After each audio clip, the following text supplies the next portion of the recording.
Okay, everyone, welcome to our One World Energy Encounter with the Zohar.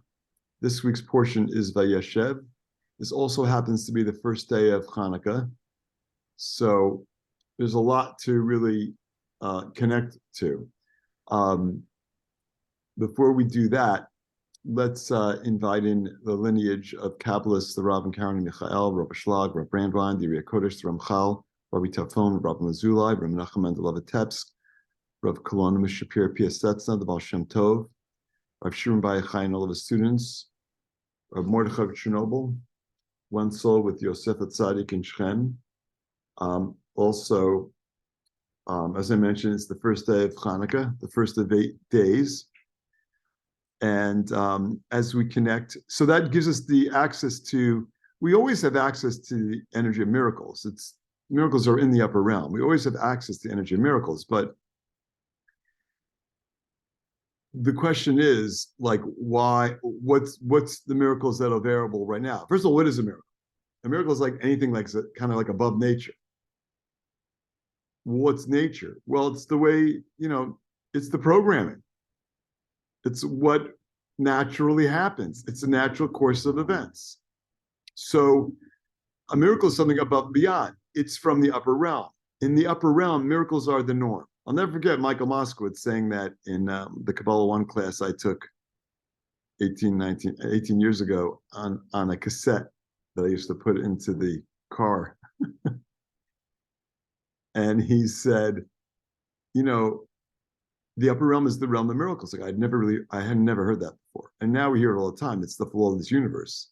So like we are channeling, we have a special connection right now for the next 8 days. And it goes to, and we've heard our teachers talk about this idea that what does Hanukkah represent?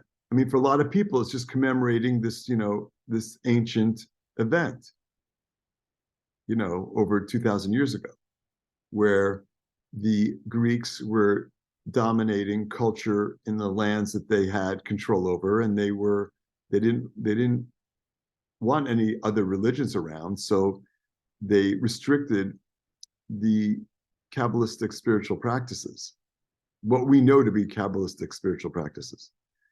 And a group of priests led by Matisyahu, the high priest, and the Chashmonaim, his collection, his cohort and family of priests, were a very small number, and they took on the Greek army and they won. Small number of people beating this huge, most powerful army in the world. So it's a military victory. And if it's a military victory, then what's the big deal with lighting the candles? Aha. So the other part of the story is they found a vial of oil. It was only enough to last a day. And so when they recaptured the temple, the light was always burning in the temple, but it had been extinguished.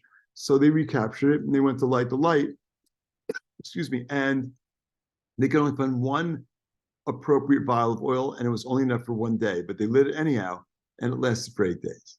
So is that what we're celebrating? A military victory? Oil, there's this, against all odds, lasts for 8 days. I mean, what are we talking? Really? I mean, and I'm just saying, it's a very simple read of the story. And for some people, that's as deep as they go. And that works for you. Terrific. But Kabbalistically, it's not what it's about. Matisyahu knew that this was an opening in the cosmos for miracles. So they took on the challenge of defeating a larger army because they knew they had the energy of miracles with them. And that's why we light the candles. The candles are a connection to above nature. Miracles are above nature. When a candle light is above nature, it burns up. The strongest desire to receive is gravity. Candlelight goes above nature. If I give you $20, I have $20 less. By the way, a big thing on Hanukkah is to give money and to give charity also. If I give you $20, I have $20 less in my pocket, but if I light your candle, we have double the light. I mean, I can light an unlimited number of candles with one candle. So it's literally a connection to the upper realm where there is no limitations. And that's why we connect to above nature with a candlelight. And what our teachers tell us is when we light those candles, we need to think about the areas in our life where we need miracles. whether it's miracles of healing, well, miracles of partnership, miracle of soulmate energy. And so in the context of us connecting to the Zohar today, we have an extra special connection. We always connect to the upper realm when we're studying the Zohar, but we have an extra special connection to the upper realm because it's Hanukkah. So what do we want? Well, we want the war to end. We want all the hostages released. We want healing for everyone who needs healing, and comfort for all those people who are in bad situations. So let's think of everybody who we know who needs healing. The situation, of course, in Israel right now, and also connecting to the energy of Ahavat Chinam, unconditional love, and also the energy of treating everyone with human decency. So as difficult as those things might seem, because we know human nature, I mean, who are you kidding? We know human nature. That's exactly the limitation that we're looking to remove during Hanukkah, when we can connect to above nature, the realm of miracles. So any situation that we are watching here, which seems insurmountable, isn't. And it's our consciousness that we need to tap into to achieve those blessings. And of course, the peace on earth that we're looking for. And Bila Hamabel Netzach, the immortality, and channeling the energy of immortality also. Okay. We're at verse 102. It's Vayeshev, and it's a story about Jacob's had a lot going on. Stole the birthright. His brother wanted to kill him. Ran off to Uncle Laban's. Laban was trying to kill him. He marries Rachel and Leah. Has all these kids. He has to escape from Laban. He now is encountering Esau, who also presumably wants to kill him. He navigates all those life challenges. He just wants to chill. That's all. But life isn't about that. Life, we came here to do work. What kind of work? We came here to work on our souls. And so that's really what the energy of this portion is about. Okay, verse 102. Vayimtza'ehu ish v'hinei to'eh b'sadeh v'ish alehu ha'ish lemor ma tevakesh ma kativ le'ela v'yomer Yisrael el Yosef halo achecha ro'im bishchem l'cha v'eshlachacha alechem Yaakov shlema dehava rachem le'li Yosef mikol benoi v'hu yada dechol achoi havo san'in le amai shadar le legabayhu ele ihu la chashid alayhu the hava yada dechulhu hava zakain v'la chashid lon ele garim kuchabrichu kolda begin l'kaima gezera digzar ben habtarim. Motion. Oh, wait a second, you're on mute.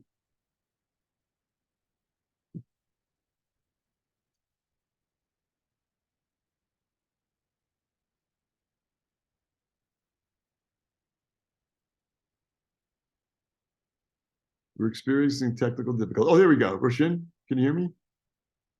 Still can't hear you.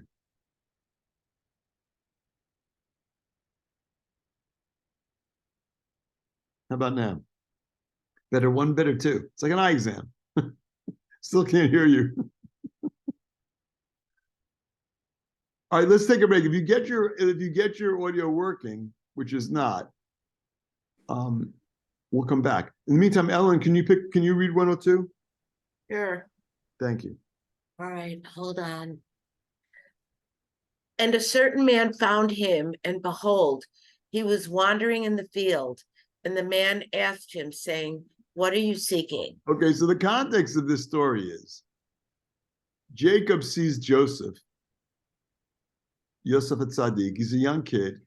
He already bought him the coat of many colors. That was, I think, last week. And why did he buy him the coat of many colors? Because in the literal story, it says that Jacob loved Joseph most of all. It's so nice. I mean, that could not have created a good family dynamic with the other brothers. And clearly it didn't. So, first of all, like when it says that he loved him, that gets interpreted like, he was favoring him. And I don't know if he did or didn't, but what this Torah is referring to, and what we should take out of that, is they were both central column. Jacob is central column of Tiferet, and Joseph is central column of Yesod. what it means when we see that he loved them means they were very much. I always like to say, what does it mean to like someone? Well, they're like you. They like you because they're like you. What's love? A more intense form of life. It's like they just share a lot in common.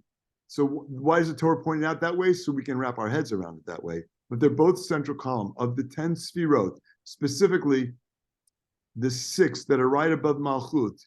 There's 3 triads: Chesed, Gevur, Tiferet, Abraham, Isaac, Jacob, Netzach, Chod, Yesod, Moses, Aaron, Yosef. So Jacob and Yosef are both central column. That's where all the energy of the upper realm flows into our realm. So no accident that Joseph is the dominant patriarchal figure in the story that's going on during Hanukkah. We're connecting to this energy of miracles, and he represents the channel through which all energy from the upper realm finds its way into Malchut, our realm.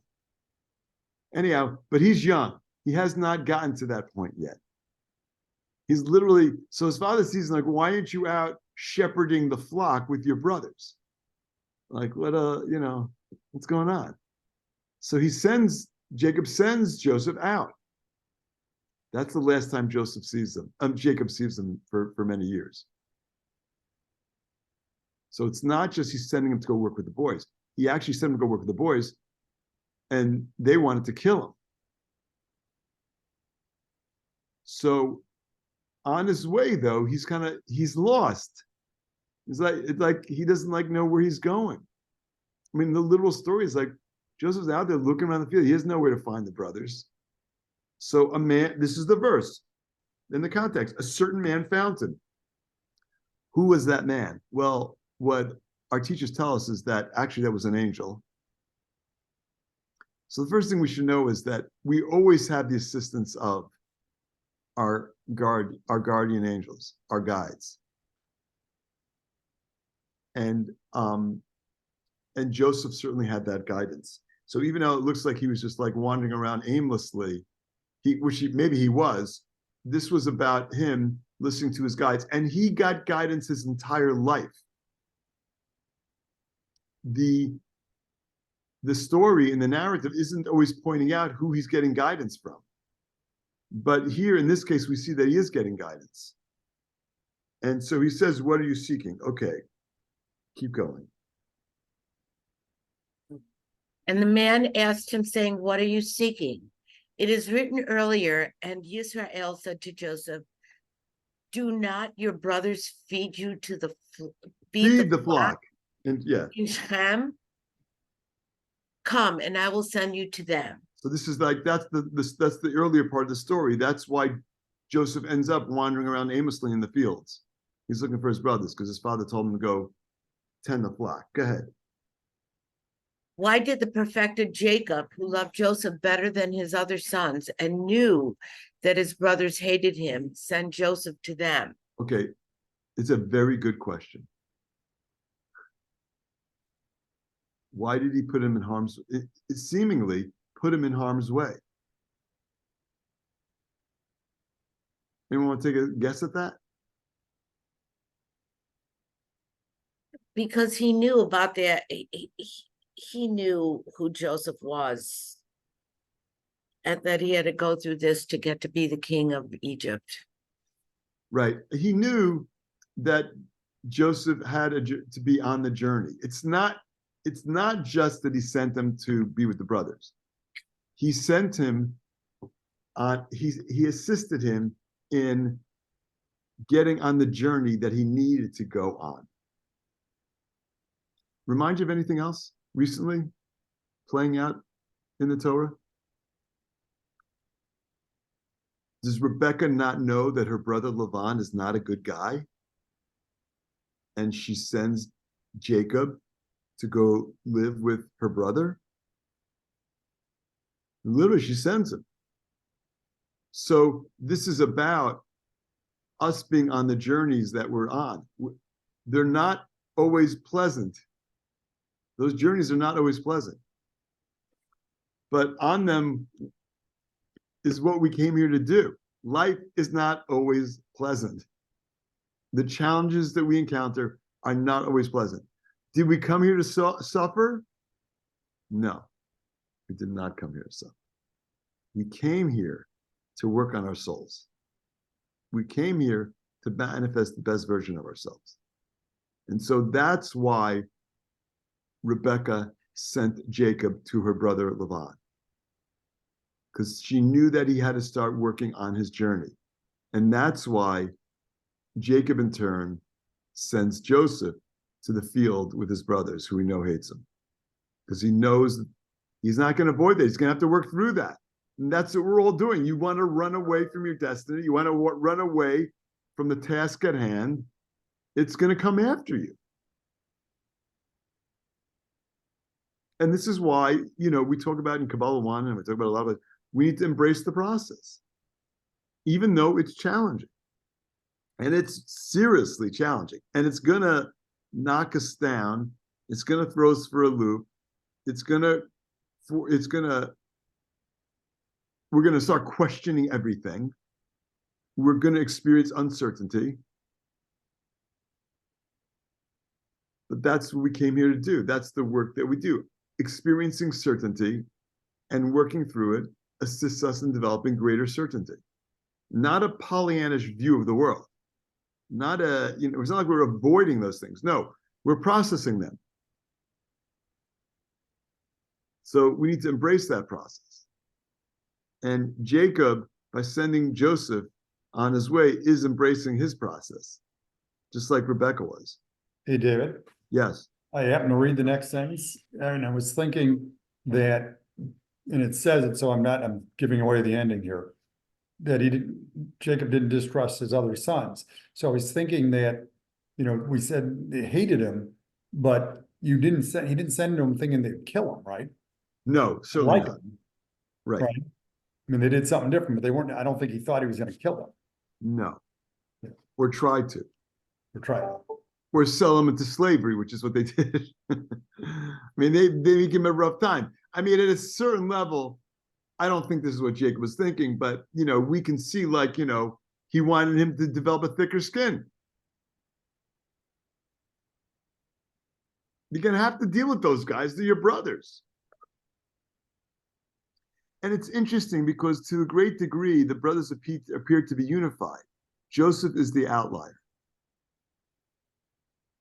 I mean, that's tough. It's like, he wants to go hang with his bros. Literally, he wants to go hang with his bros. And they're all unified and he is the outsider. He is different than them. How so? He's the channel for Yesod. He's going to become Yosef Tzaddik. He's way different. He's wired completely differently. So part of what his journey is learning who he is and embracing who he is, embracing himself for his differences. And you have to embrace your differences also. No two snowflakes are alike. We all come here with unique missions. We all come here with unique gifts. And to some degree or not, our gifts may be very different than everybody else's. And so I just want to fit in. I just want to fit in with my bros. What's the big deal? Well, yes, Ron. This makes me think of that saying that it's usually the black sheep, right, that turns the whole thing around. Literally. I mean, Joseph, we can read the story, does everything wrong. He has these dreams and he shares them with his brothers about how, he's going to be the boss. And they're like, what's the matter with you? But he doesn't know. He hasn't fully matured. He hasn't fully manifested who he is. He can't fully embrace who he is. Nowadays, I want to say that culturally, there didn't used to be a lot taught about embracing your uniqueness. Nowadays, we do. I want to say that is major progress for the human race. Embrace your differences. He has to embrace his differences. And so do we. And so part of what we get out of this whole section is this ability to see what our challenges are, to embrace our challenges, to see where we are different and to embrace those differences. And if you can't accept me for this is who I am. So either accept me for who I am or I'll move on. I mean, that goes on for all of us. And it's a blessing, of course, to what? Be accepted? Not if I have to compromise on who I am. That's not what I came here to do. I didn't come here to compromise on who I am and to just fit in with the culture at large. That's not why you came here. You came here to manifest your gifts, which are different than everybody else's. So we're watching this process that Joseph is going through along those lines. And that becomes that's the present moment relevance of what we're connecting to right here in the story of Joseph. It's also our opportunity to leverage off of his journey and to fully appreciate who we are and to fully embrace who we are and what gifts we were meant to reveal for the world. In the face of a world that just wants you to comport with everything you see around you, the culture around you, the values around you, the cynicism around you, the negativity around you, the self-centeredness around you, all those ego traits, all that, which is natural. It's natural. I don't even want to say it's negative. That's normal. That's normative behavior. That on this path, normative behavior isn't enough. It's rising above that nature. That's how we discover who we are and manifest our gifts for the world. And that's what Joseph's in the process of doing. And that is the huge blessing that we get to connect with in this section. Okay, any questions about that? Okay, Alan, keep going. He answers, because he knew they were righteous. He did not distrust them. Oh, so Jacob knew that his sons were righteous, and so he trusts them to do the right thing. Okay, they're going to give him a hard time, whatever. It's what brothers do. They wrestle on the couch. Right? They're just going to horse around with Joseph. They more than wrestle with him on the couch. They literally throw him in a pit. Okay, keep going. The Holy One, blessed be he, caused all this to carry out the decree he made to Abraham in the covenant between the pieces. I don't know what that means. Between the pieces. Between what pieces? It's Ben HaBit Tarim, which sounds like a lot like Ben HaMitzarim, between the narrows. So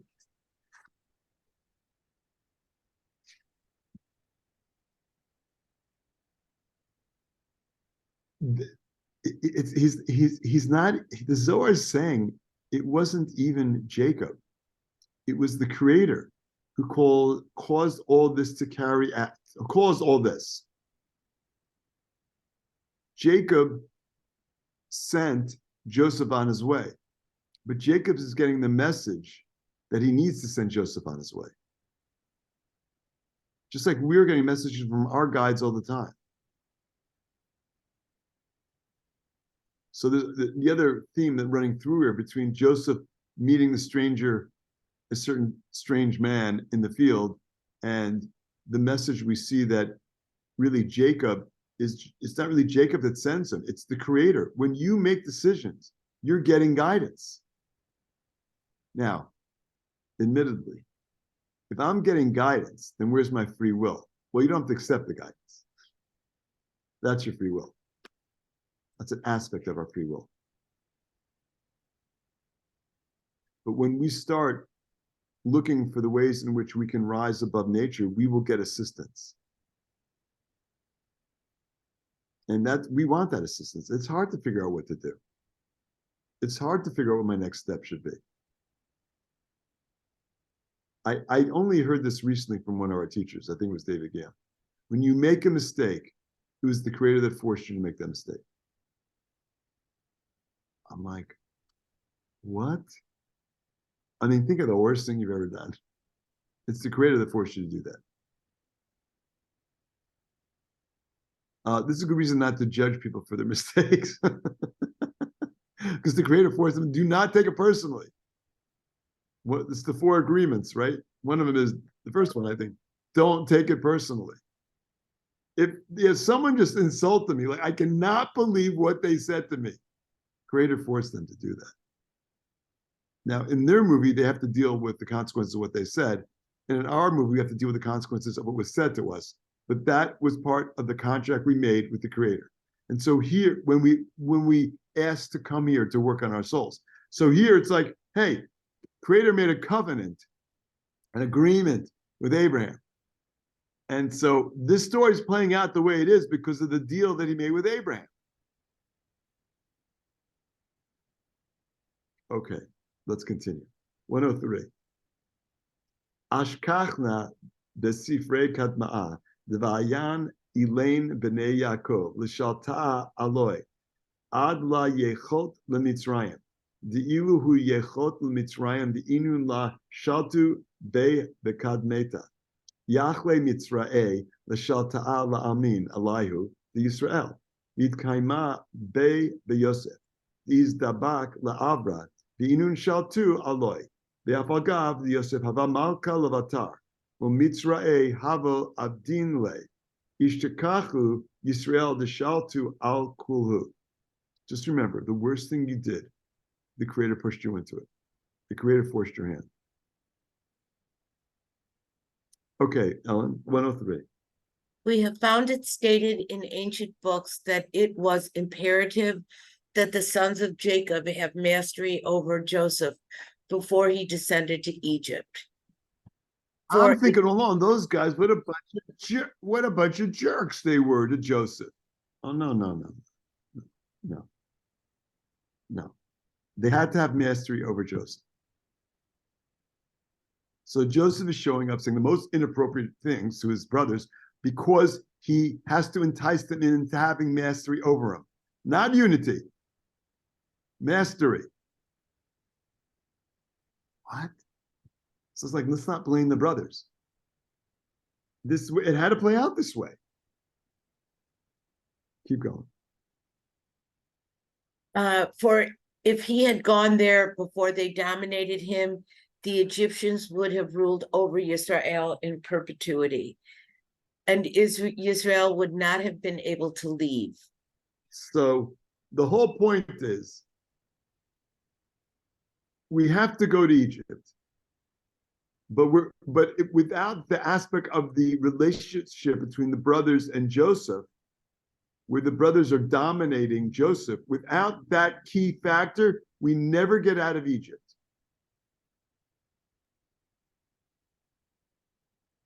So I guess we should root for the brothers. Great, but David, I assume it comes to others, that what it really was, you used the phrase a moment ago, toughening Joseph up. If he hadn't had the experience of being put into a difficult situation when he was in the difficult situation in Egypt, and this is the 1% side, right? He wouldn't have known how to work to get out of it. So the experience that he was having with the brothers was giving him the foundation to be able to rise up when he was in Egypt. On a 1% level, you're absolutely right. But on a 9, you're absolutely right. And it's nothing, you're absolutely right. But on added to that, and a deeper level, and maybe I'm just stating it a different way, without the challenges that Joseph has, he can't rise to the level of viceroy over Egypt. The experiences he's having are not just toughening him up. That's a 1% thing. The experiences he's having are assisting him in expanding his vessel. How big of a vessel do you need to be Yesod? Well, I'll tell you. Your dad buys you a colored jacket. Your brothers hate you. When you try to hang out with them, they basically beat you up and throw you into a pit and sell you into slavery. And then you get sold into slavery, and then a whole bunch of other unfortunate events occur. Why? Because to be Yesod, you need a very large vessel. Arguably the largest vessel. It's channeling all the blessings from the upper realm. That's Yesod. That's Yosef Tzaddik. All the things that were happening to him created a righteousness in him. What does that mean? He had a huge vessel. Huge, what does that mean? Huge desire. Huge desire. He's not seeing limitations. He's only seeing possibilities. We need to do the same thing. The life experiences that when we get thrown into a pit is to help us expand our vessel. No, come on. That did just happen? What that guy said to me is helping me? Yeah, that's how our vessel gets expanded. So we can step into our role, so we can manifest our soul. That's why all these things were happening, by design. Literally by design. It doesn't read that way, though, does it? It reads like, what a bunch of jerks those brothers were. How could they treat their little brother like that? His mother's dead.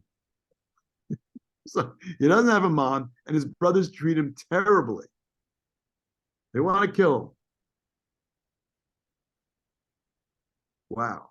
I mean, whatever you got going on in your life, I'm just contrast it with that.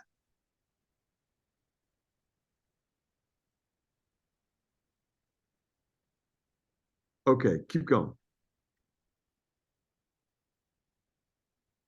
Therefore, it came to pass that his brothers were Joseph's masters and sold him as a slave. Unbelievable. Unbelievable. I mean, really, this turns the whole narrative on its head. Go ahead. Thus, when Joseph was later crowned king of Egypt, Israel ruled over them all, for they obtained mastery over Joseph their king by selling him to be a slave. It was as if they ruled over the Egyptians themselves. This weakened the Egyptian power and enabled Israel to be freed from it. It's like, what doesn't kill me makes me stronger. I mean, at a certain level, but at a much more important level, like the dynamic of the story has to play out the way it does so that what? So that we can manifest immortality in the world at Mount Sinai. You don't get out of Egypt, you don't go to Mount Sinai. There's no revelation event. There's no return to the Garden of Eden. There's no manifestation of the flawless universe in our world.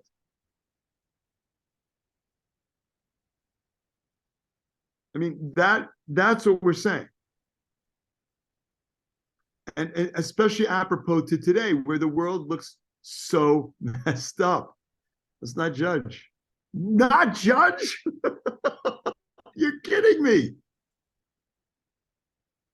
It's part of the plan. Maybe it didn't have to play out this way, quite the way it's playing out. I'll tell you, there's more unity in the land of Israel today than there was on October 6th. Much more. And everyone who's gone there and has come back has shared the same thing. It's a very fragmented society. And now it's very unified. And yeah, but for the right things, I don't know. All I know is that there's unity. And part of what the children of Israel need to do, and I'm not saying everyone in America, in society sees this. I think very few do right now, but hopefully more and more do. Part of what the children of Israel need to do is they need to be unified. Otherwise, we can't manifest the blessings that we're here to manifest. So it starts right here, right now, with this Zohar, this week, with extra opportunities to manifest blessings. In a world that just does not make sense because we don't see the real story. We see fragments. We see fragmented society, we see fragments of stories. We don't merit to see the whole thing. But one thing we do see is we see Joseph's story and we see how that all plays out. And so we get also the additional benefit of seeing a deeper reality. There's a different Zohar this week. No, actually, it wasn't a Zohar. Actually, it was something was on TV where the character is about to be hung. And in explaining what happened when she got a reprieve at the last minute, she describes it as like sticking your head out the window. Like it changed her perspective on the world. And so this is our opportunity also to develop a much deeper perspective on what's going on. And our teachers do talk about this. And I heard Michael actually talk about this when he finished the book of Balak with us, the Zohar Balak with us. It's like I can't blame the people for some of the decisions they make. It's bad decisions, but they're not bad people necessarily. It's just the negative influence that they're under. So part of what we're trying to do here is also enlighten ourselves, is raise our consciousness. Everybody who we encounter has the opportunity to connect to their soul, even if they're making poor decisions along the way, even making hurtful decisions along the way. They're here to overcome that, to develop more compassion, to develop their unconditional love. And so that also is an opportunity that we have in the context of this story, where we see people acting badly, namely the brothers, is to understand it from a much deeper perspective that it had to play out this way. And they're making bad decisions, but they're still righteous. Jacob knows that they're righteous. He also knows that they're capable of making bad decisions. But they're being forced to make some of those decisions because the story has to play out. Joseph needs to be dominated by his brothers, and he needs to end up in Egypt. So eventually everyone ends up down in Egypt. And it's like, well, we don't know this now. Jacob doesn't know this now. So we certainly don't know. We don't know where the story's going. Let's try one more verse. 104. Tachas Yosef di'u berit ila kozima di'it kayam brit shechinta di'it kayam b'hadayu d'Yisrael bishlam kit kayaot kevan distalak Yosef berit ila me'alma keden brit shechinta b'Yisrael kulu b'galuta nafku v'hokimna dichtiv yakam melech hadash al Mitzrayim asher lo yada et Yosef v'chol hava mi'im kuchabrichu kit kayaot. Come and behold, Joseph was the supernal covenant, Yesod of Zeir Pin, and as long as the covenant Joseph endured, the Shekinah lived within Yisrael in peace. Okay, so this is going to the significance of Joseph the person, while Joseph the channel for Yesod, Joseph the channel for both physical and spiritual sustenance coming to our world. Go ahead. Once Joseph, the supernal covenant, was gone from the world and sold as a slave, the covenant, the Shekinah, and Israel all went into exile. This has been explained in connection with the verse, now there arose a new king over Egypt who knew not Joseph. So when Joseph was there, he was manifesting all these blessings for the world. But once he wasn't there, they were in exile. Like, so long as the children of Israel were in Egypt, where is they end up, and Joseph was king, they're connected to Yesod. I mean, it's like we look at the story like, well, if they had their guy in government, he's one of the most powerful people in government. So of course the children of Israel were taken care of. And then he's on the scene. Okay, so they lost their political influence. I mean, that's a one read. That's a 1% read. It's not what it's about. It's about the 99% read, which is that he was a connection to Yesod. He was manifesting blessings for the world. So when the story continues and it says a new king arose who did not know Joseph, it was because Joseph wasn't there to facilitate all the blessings. And so we went from manifesting blessings as a people to exile from that connection to to the Shekhinah through Joseph. Also needed to happen. But that's what the reference is. It's like we always need to look for, in whatever's going in our life, where is the light? And the light is in this situation. Where is I'm serious. What I got going on right now, you wouldn't believe the story, this, that, I don't see the light. But where the light is there, it's trying to assist us in expanding our vessel, trying to assist us in manifesting more blessings, trying to assist us to be there for people in our life, the communities that we're connected to, the world that we're connected to. Okay, keep going. This indicates that his rank has been revoked and he went into exile. The Holy One, blessed be he, caused all this, and it happened as it had to.